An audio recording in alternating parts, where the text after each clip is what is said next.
Hello, everyone. I hate to interrupt your coffee. Let's go ahead and get started. In the name of the Father, the Son, the Holy Spirit, one God, amen. I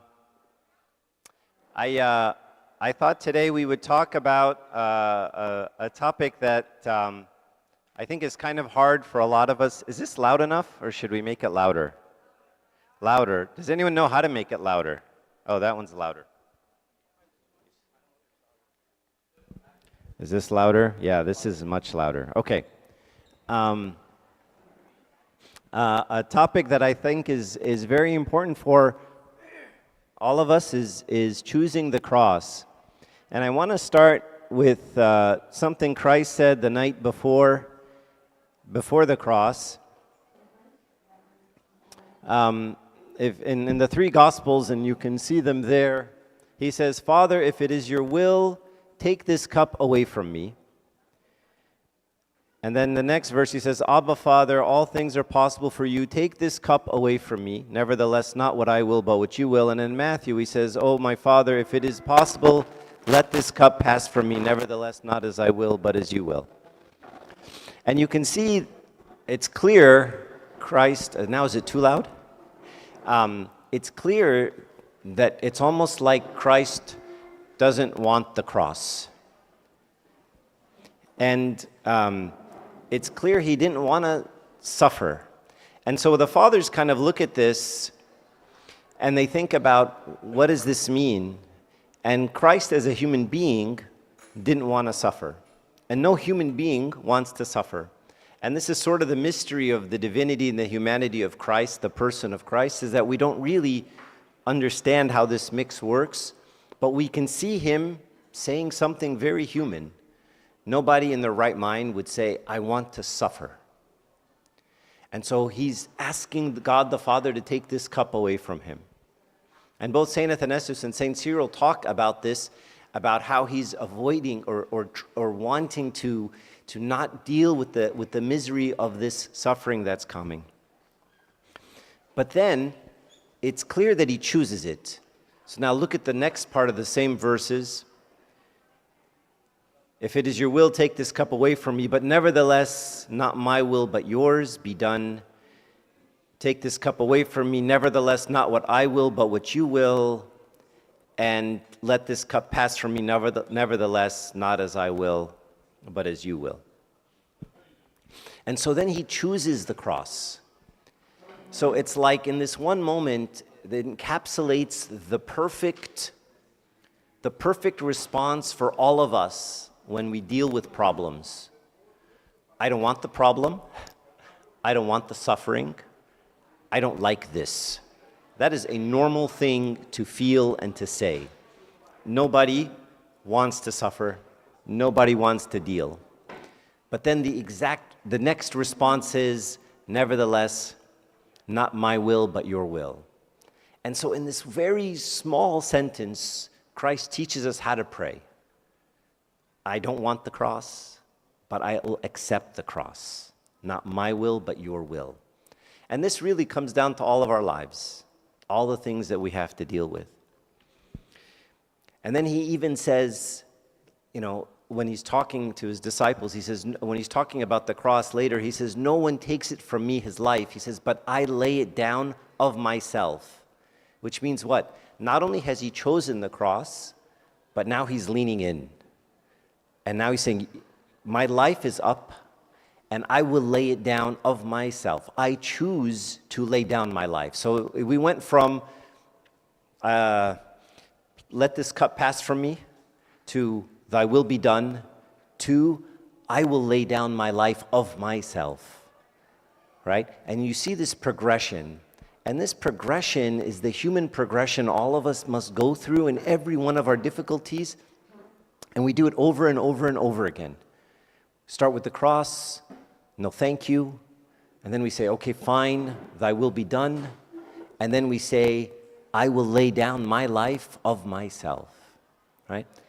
And I want to talk about this choice, this choosing of the cross that Christ did. I'm going to read to you a few quotes. Oops.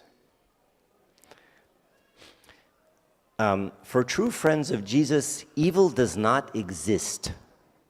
And some of these quotes are just going to be kind of mind-boggling, so just kind of, bear with it. Everything is turned to good. Hurts, pains, evils done against us are transformed for our spiritual growth. And I love the language here, for true friends of Jesus. Sin is also transformed as an opportunity to trust in God, which is now, this is going a little extreme here, right? Even sin is transformed into this opportunity to trust in God, to receive His forgiveness and experience His unconditional love. Goes further, death itself, the epitome of all that is evil and destructive, is transformed into eternal life. And so here, this becomes the consequence of choosing the cross. No longer does evil exist. No longer does bad exist, right? Hurt, pain, evil done against us, all of these things are transformed in the spiritual growth. And the question is, how do I get there? How do I get to the point where all of these things that keep happening to me, for whatever reason, are transformed into my spiritual growth? Saint Therese of Lisieux, she says, "It has come to this, that I can no longer suffer, because all suffering is sweet." It's just amazing. I can no longer suffer. All suffering is sweet. And by the way, some of you know St. Therese's story. She was a very young nun. She died of, I think, tuberculosis. Very, very painful death. And at one point on her deathbed, she said, I couldn't imagine that someone could suffer this much. That's how much pain she was in. We who run in the way of love, and again, I love this language, we who run in the way of love must never allow ourselves to be disturbed by anything. The words of Job have not entered my heart in vain. Even if God should kill me, I would still trust Him. I admit it has taken a long time to arrive at this degree of self-abandonment. She was only 25. But I have reached it now, and it is the Lord Himself who has brought me here. Again, the words are so strong. We who run in the way of love must never allow ourselves to be disturbed by anything. And sometimes I hear these words, and these are very lofty words. There's no suffering, there's no evil, there's nothing bad, everything is good. And you see these saints live their life. They're not just saying this, they live their life like this. And you kind of wonder, how do you get to this point? Art expresses theology. Look at this icon of the cross. It's horrendous. It's very horrific. And in it, the artist is trying to show you how much Jesus suffered and how much pain was inflicted upon Him and how bad and mean everyone was to Him. But it just kind of shows this imposition of pain and suffering on Him. But when you look at an Orthodox icon, it's just very different. Even the one that's up on the wall here. It's peaceful. Again, you see this expression of theology, God accepting this cross and saying, I lay down my life of my own, and I want to. And in this icon, on the one on the screen, He's actually looking at you with love, saying, this is why I'm doing this. There's no imposition and pain and misery and agony. It's more of the theology of what we're thinking about as we accept the cross. All right, I'll skip that. So how did the saints get to this point? So Saint Silouan, the Athonite, he has this wonderful quote. He says, "He who lives according to God's will has no material or worldly cares. If he has need of something, he offers himself and the thing to God." So he prays. And here's the key. And if he does not receive it, many of us have prayed for something that we didn't receive, he remains as unworried as if he had got what he wanted. That's the key. He prayed for something, he asked for something, and he says, and regardless of whether you get it or you don't get it, you're the same. You're indifferent to that outcome because you've placed it in God's hands. The soul that is given over to the will of God fears nothing, neither thunder nor thieves nor any other thing. Regardless of what happens, the soul says, such is God's pleasure. If she falls sick, she thinks, this means that I need sickness or God would not have sent it. So what you see here is this malleability, this denial of one's self completely. There's no will. You pray, you get the thing, you don't get the thing, you're equally satisfied. It doesn't affect you, right? And even this idea of falling sick, if one falls sick, she thinks that I need this sickness or God would not have sent it. It's like the person's just given over to it. And this is what we see in what Christ said the night before the cross, right? It's this idea of choosing it and letting it kind of overwhelm you and bathe you in what God is trying to do. And it may be suffering, but then as you reach a certain point, as the saints start saying, there is no suffering, there is no evil, everything becomes good, right? And the saints, you see this in their life constantly, no matter what happens, they're just like, okay, then that's what needs to happen now. And they just move from thing to thing to thing. They don't dwell, they don't feel persecuted, they don't go victim, they don't do any of these things. Just things happen and they just take as it happens and they bounce. So how do we do this? Obviously, tough stuff. One of the things St. Therese says is, I choose all, even suffering. And again, we see this in the life of Christ and the night before especially. I choose the suffering. Choose it.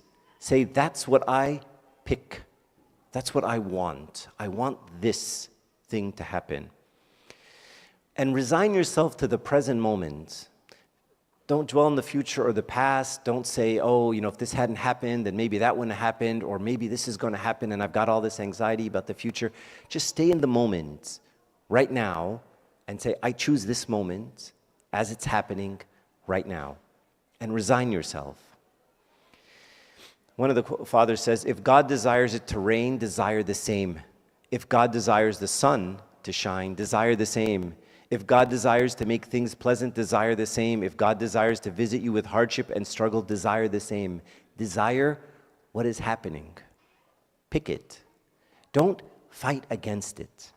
And this is sort of our difficulty in life, is we push back. We push back against everything. Everything that doesn't please us the way we want it to happen, we just resist it. And we find ourselves resisting God, resisting others, resisting what God is trying to do to us through others. And we're always pushing back. And sometimes you just got to let yourself go. And, I heard this wonderful expression. It's like, when you're swimming against a stream, a river, and you're trying to swim upstream, it's just very tiring. And every once in a while, you just got to leave your hands out and just say, I'm going to float for a while. And let's see where this river takes me. And that's a much easier approach than the one many of us take, which is the pushing back and fighting and swimming upstream. So how do we do this big, lofty thing that these saints are talking about? You have to start very, very small.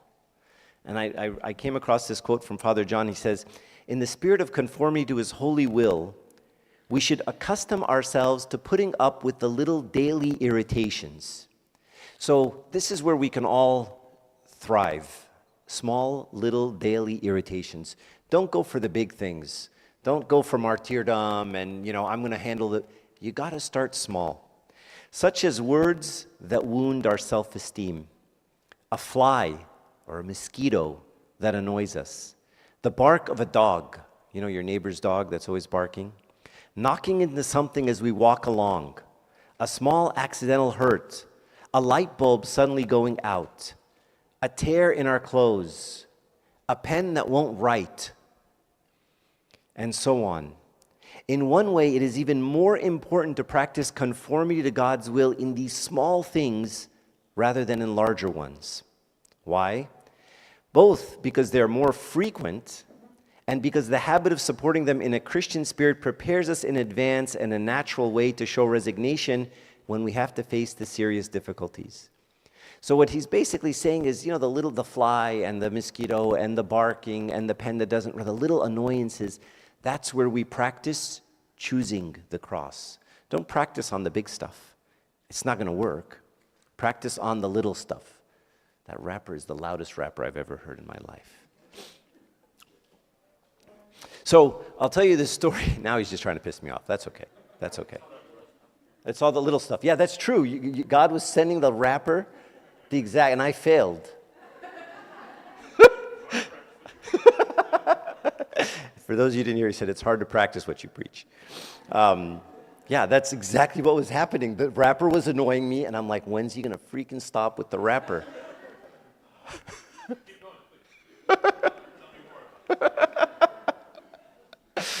Oh, man, I should just sit down and stop. Okay, I'll tell you this story about St. John the Dwarf.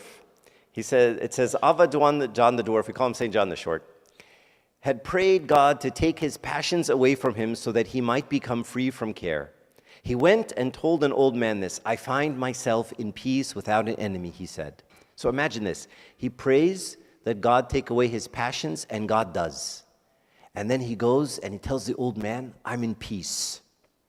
This is the dream, right? This is the hero story, right? This is what we're all hoping for, right? You pray, take away the passion, take away the problem, and then I'm in peace, right? This is what we all want, right? This is the whole hotel and spa industry is trying to sell us this, right? Go get a massage, go to the thing, put rocks on your eyes, whatever. No, you put rocks on your back, cucumbers on your eyes, right? And then they'll take away the peace, and the stress will go away and all the things, right?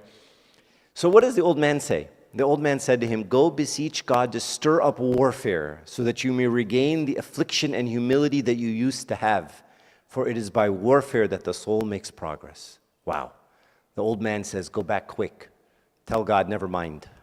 Stir up the warfare. That's how you're going to make progress. Don't pray for peace. Don't pray for no cross. So he besought God, St. John, and when warfare came, he no longer prayed that it might be taken away, but said, Lord, give me the strength for the fight. And there it is. That's the perfect prayer. We don't pray that the warfare go away. We don't pray that the cross go away. We don't pray that the problems go away. We pray that God give me strength for the fight. That's the prayer. That I last. That I learn what I need to learn. That I struggle with what I need to struggle with. That this perfects me the way it needs to perfect me. Not that, you make this thing go away, God. Is God happy when we suffer?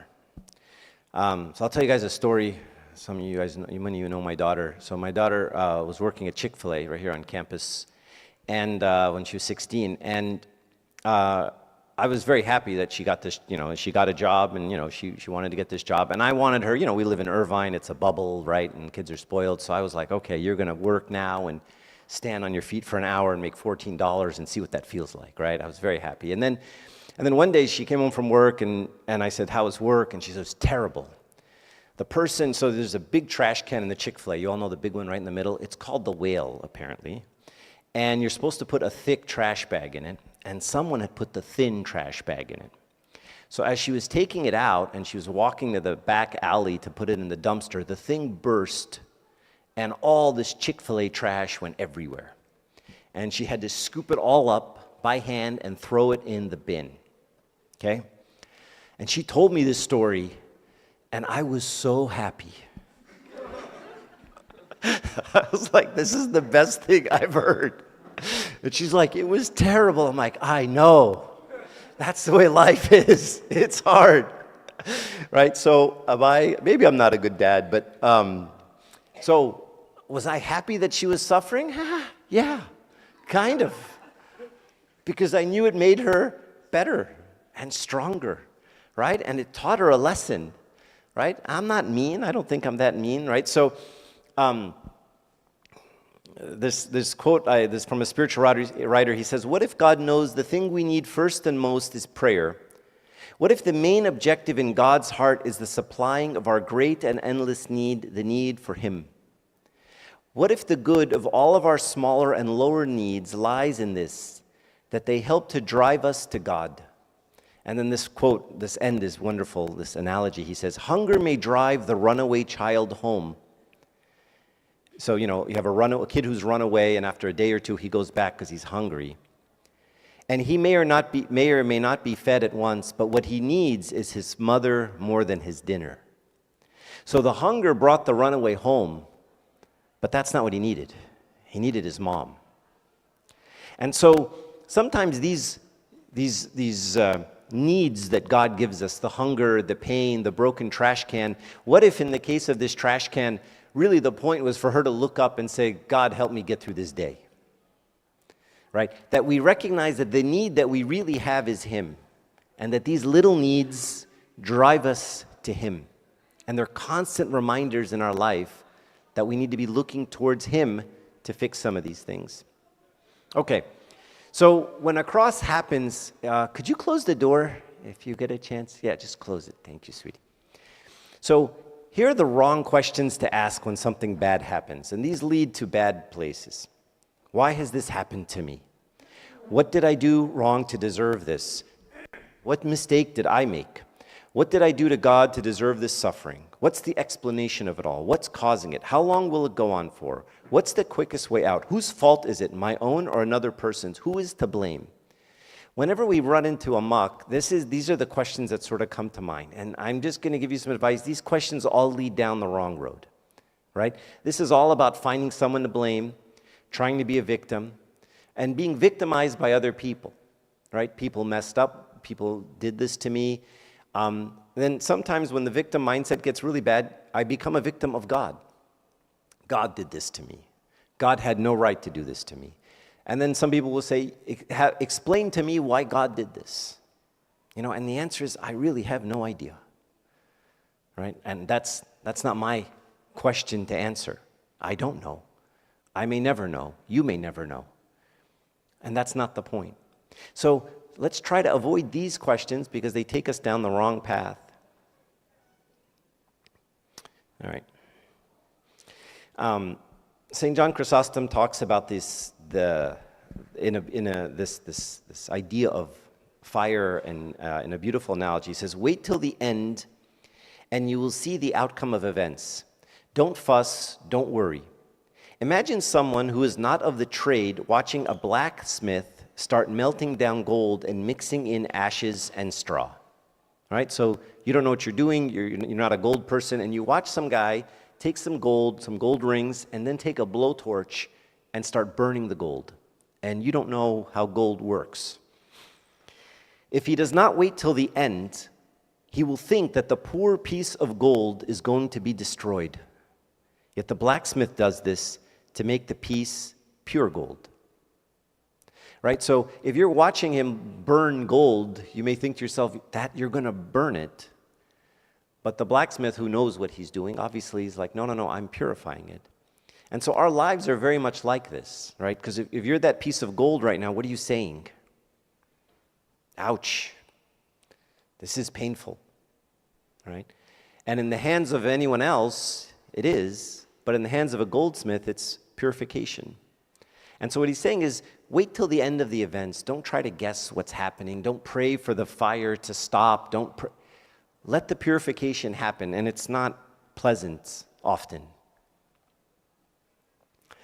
So what are the right questions to ask in these situations? So instead of asking why, start asking what. What am I supposed to do now?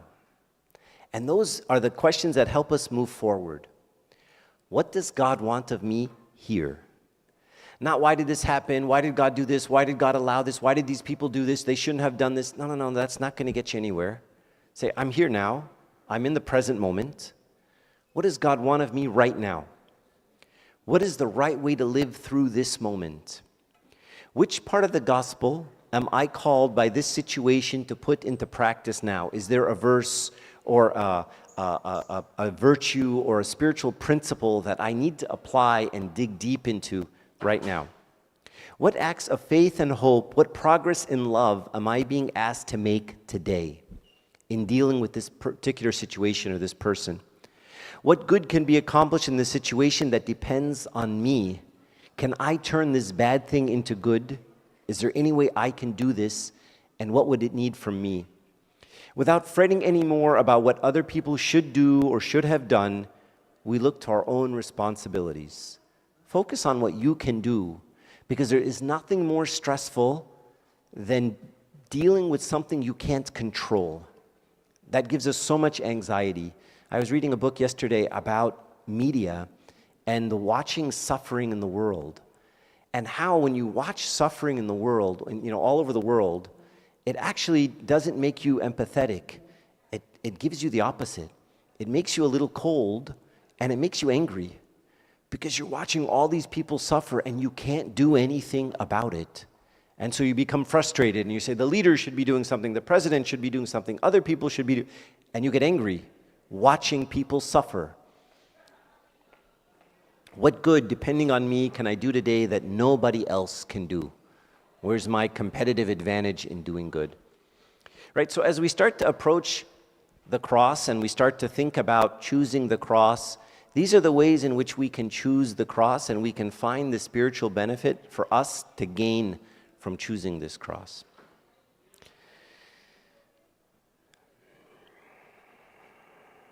Okay, so I think this is from Father Jacques Philippe. He says, all these are in fact the same question, and it always has an answer. Even in the worst situation, in the face of the most traumatic injustices, we can discover a good to be accomplished, a step to be taken in our personal progress, and ultimately that's what counts. And the reason these are good questions is because I can answer these questions. Why did God do this? I can't answer. Why did God allow this other person to do this to me? I can't answer. What's the benefit that I can't answer? And you're going to lose your mind trying to answer these questions. And people spend years asking why, and there's no answer. And they just don't know, and you get very frustrated. But these questions, there is an answer, a practical one, and I can be in the moment and answer those questions. Okay, so I'll end with this prayer. I know I've said this prayer many times before, but it's one of my favorite prayers. It's the whatever prayer. Whatever you want, Lord, I want. Whatever you choose, I choose. Whatever you say, I'll do. Whatever you give, I'll receive. Whatever you withhold, I'll accept. Whatever you plan, I rejoice in. Whatever, Lord, whatever. Can you guys say it with me? Whatever you want, Lord, I want. Whatever you choose, I choose. Whatever you say, I'll do. Whatever you give, I'll receive. Whatever you withhold, I'll accept. Whatever you plan, I rejoice in. Whatever, Lord, whatever. That's all I have. Does anybody have any questions or comments? Criticisms, complaints, Archie, temptations? Archie, I like the part that you said about the wrong questions and right questions. And it's something I just learned a couple weeks ago. When we ask the question why, we tend to live in the past. The why is always something that happened that we can't explain, and we want to go back to the past and live in the past, while the what is in present moment. And so when we transform our questions from why to what, now we're living in the presence of God and let the past live in the past. And that's something that I really appreciated. Thank you, Archie.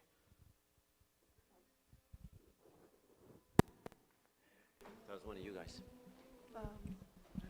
So for the wrong questions... You're going to have to speak louder because the singing is drowning out.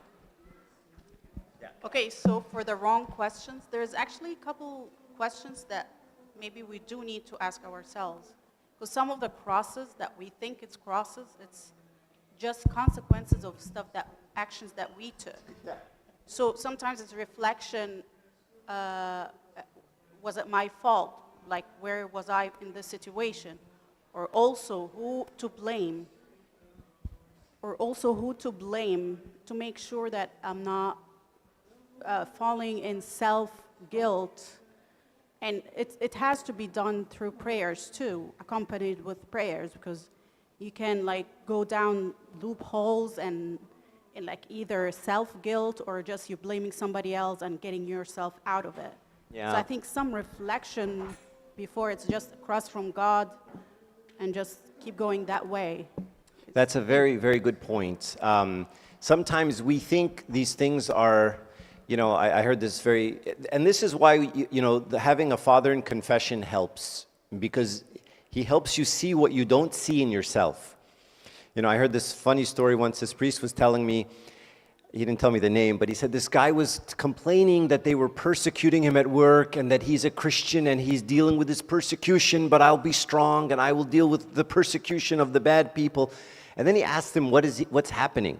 It turns out the guy's a jerk, right? He's a jerk at work. He's pissing everybody off.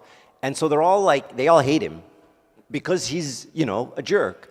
And he doesn't see his jerkness. He just sees it as persecution and a cross that I take from God and these people, and because I'm a Christian and because I'm Coptic, and no, it's because you're not acting nice, right? And so the father in confession was able to help him see his own role to play in some of these things. So that's a very good point. Sometimes we think it's a persecution, we think it's this thing, but it's just us being selfish, and it all kind of works the same way anyway, right? So even if I do view it as this other thing, I can allow it to purify me from my own desire to call it persecution. And so it sort of works as well, but there's a role for me to see my own.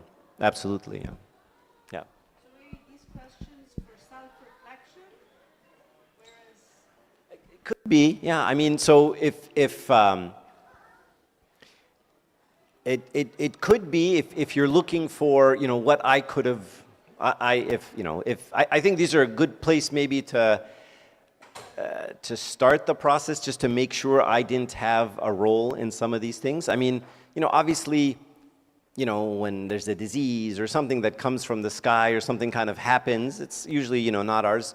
But then, you'll have like a marital issue, right? And, the husband will be like, well, she's my cross to bear.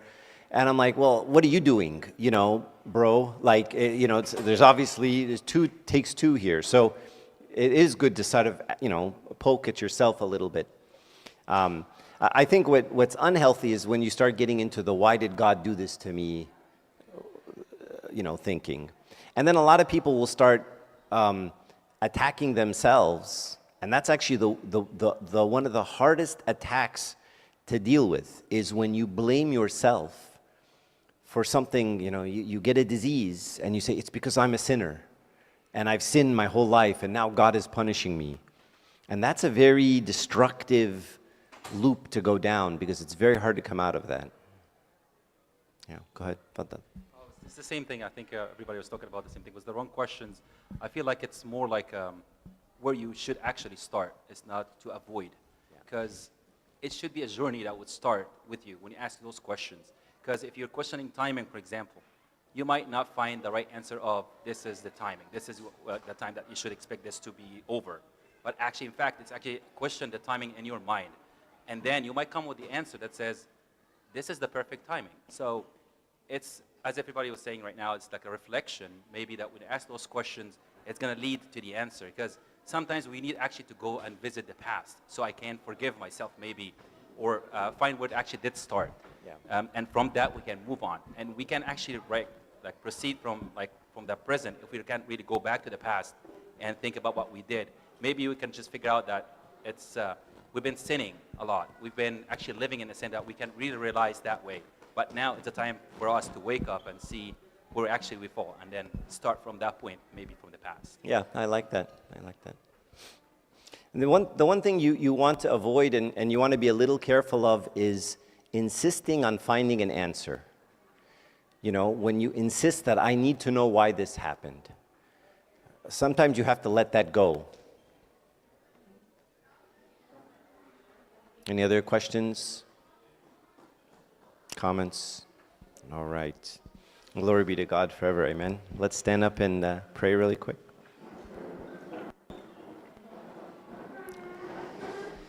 Make us worthy to say with all thanksgiving, Our Father who art in heaven, hallowed be thy name. Thy kingdom come, thy will be done on earth. Give us this day our daily bread. Forgive us our trespasses, we forgive those. Lead us not into temptation.